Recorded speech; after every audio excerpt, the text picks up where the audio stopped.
Hello, good morning mga idol. Andito naman tayo sa bukid. Galing ba tayo sa trabaho? Diretso tayo dito sa bukid.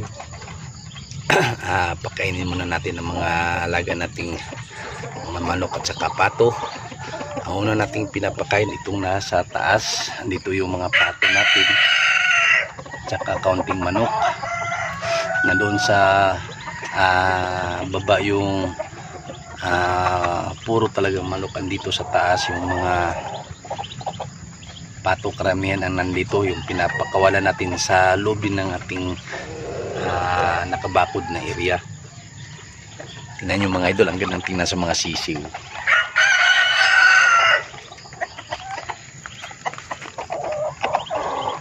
Ayan, di ba mga idol, ito sa tatlong inahan sa tatlong inahin, ano to sila, 31 piraso. Yung isang inahin siyam, tapos 10. Napunan yung isa, di pagpalagay na lang natin 18. Pagkatapos yung isa ng 13 piraso yung sisiw. Maganda yung pagka nila, pagka sisiw. Kaya andito sila. Yung dalawang inahin natin hindi pa naglilimlim pa, mga sunod araw siguro yun mapipisa na naman yun, dadagdagan naman yung mga sisiw natin. Ganang tinan lang mga idol, lalo na pag malaki na ito sila next year. Ang ganda na ng tinan nila kasi malalaki na itong mga sisiw natin.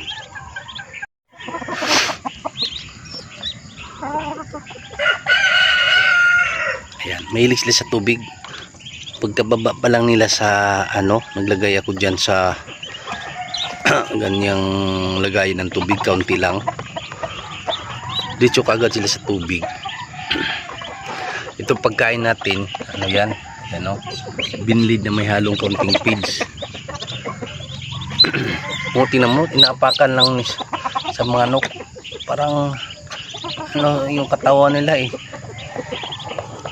okay lang madaganan, hindi sila mapipilay. Yung katawan nila parang flexible ba.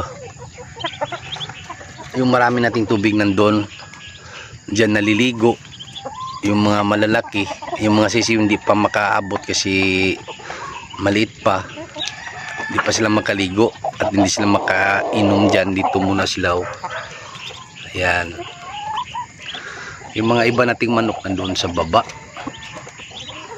Yan, hindi pa natin napakain yung mga malalaki nating mga lalaking manok.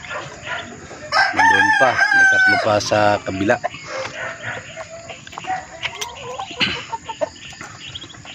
Ating kinukulong kasi pag dito sa labas mag-away-away na sila.